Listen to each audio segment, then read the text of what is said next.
Everyone, मैं मुन्ना लाल यादव आप सभी को स्वागत करता हूं अपने एक क्लास में। आज मैं लेकर आया हूं मोस्ट इम्पोर्टेंट क्लास 10 के साइंस का प्रीवियस ईयर पेपर को समग्र करके 2025 में आने वाली महत्वपूर्ण प्रश्नों को मैं लेकर आया हूं। आप लोगों को हम बहुविकल्पी के माध्यम से थ्योरी को भी कंप्लीट करते चलेंगे। देखिएगा इसमें, चलिए चलते हैं प्रश्न की ओर। पहला प्रश्न मेरे प्यारे बच्चों कहता है, किसी विद्युत केतली में प्रवाहित धारा 3 गुनी कर देने पर केतली में उत्पन्न ऊष्मा की मात्रा हो जाएगी। तो पूछा है, देखो यही प्रश्न, ये प्रश्न बहुत दिक्कत करता है, लोगों को समझ में नहीं आता है। तो चलिए इसको हम निकाल कर आप लोगों को बता देते हैं। जैसे देखो, ऊष्मा का वाला सूत्र होता है H = I² RT। कह रहा है कि प्रवाहित धारा 3 गुनी कर देने पर, जो प्रवाहित धारा है, प्रवाहित धारा को कितने गुनी कर देने पर? 3 गुनी। देखिए ये प्रवाहित धारा है, इसको कह रहा है 3 गुनी, यानी कि I = 3I कर देने पर। तो रख देते हैं, ये देखिए है, मान लीजिए इसको हम मान लेते हैं पहला समीकरण और रख देते हैं I के बराबर कितना है, I की जगह 3I रख देते हैं, 3I² RT। तो ये हो जाएगा H = इसको कर दीजिए 3, यानी कि 3I × 3I और RT हो जाएगा। क्या हो जाएगा? R और T।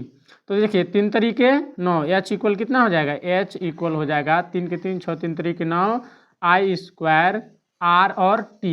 पहले देखिए H के बराबर यहाँ कितना है? H = I² RT। तो H की जगह रख दीजिए I² RT बराबर 9I² RT। तो ये देखिए RT से RT खत्म हो जाएगा, तो I² मेरे प्यारे बच्चों आ जाएगा 9I²। तो धारा कितनी हो गई? देखिए 3 तरीके 9 गुनी हो गई। कितनी हो गई? 9 गुनी। देखिए यहाँ दिया होगा 4 गुनी, 3 गुनी, 9 गुनी, 12 गुनी। तो ये हो जाएगा 9 गुनी। 9 गुनी। हम इसी पे आप लोगों को एक प्रश्न देते हैं, अपने से कीजिएगा और हमें कमेंट कर बताइएगा कि कितना आप लोगों का आंसर आया।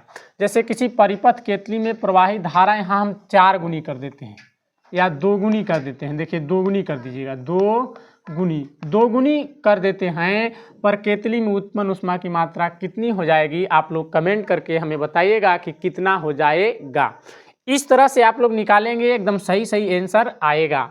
तो निकालिएगा। अगला प्रश्न, द्वितीय प्रश्न की ओर चलते हैं। दूसरा प्रश्न हम लोगों का देखिए प्यारे बच्चों हैं, कह रहा है एक अवतल दर्पण किसी वस्तु का, एक अवतल दर्पण के द्वारा किसी वस्तु का वास्तविक, उल्टा और अत्यधिक छोटा प्रतिबिंब बनता है। वस्तु की स्थिति क्या होगी? मतलब वस्तु को कहाँ रखेंगे तो हमें अवतल दर्पण में वास्तविक प्राप्त होगा प्रतिबिंब, उल्टा प्राप्त होगा और अत्यधिक छोटा प्राप्त होगा।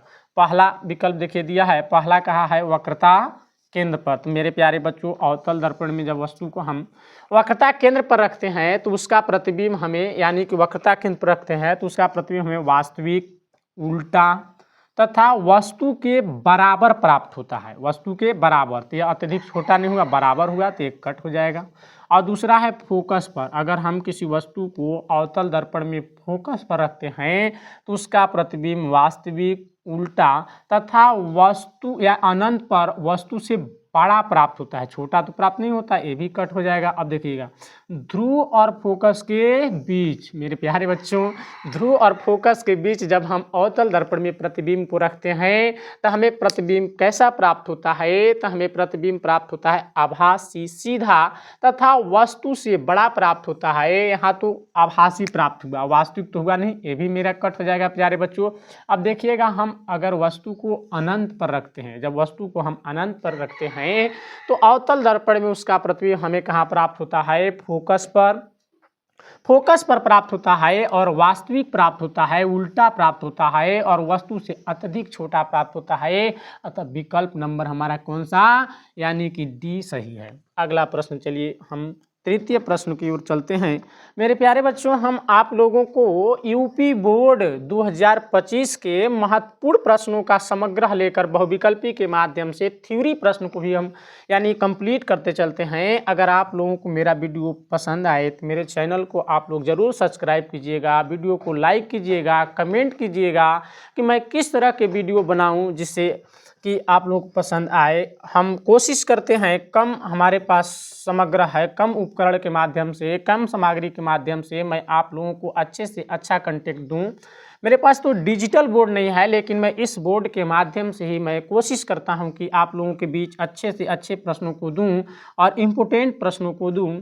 तो चलिए अगला प्रश्न की ओर चलते हैं। अगला प्रश्न हमारा प्यारे बच्चों है तीसरा, कार्बन को वायु में जलाने पर कार्बन डाइऑक्साइड गैस बनना। उदाहरण है, अगर कार्बन को हम वायु में जलाते हैं, वायु के उपस्थिति में अगर हम कार्बन को जलाते हैं तो उसका उदाहरण कौन सा अभिक्रिया होगा, यह पूछ रहा है।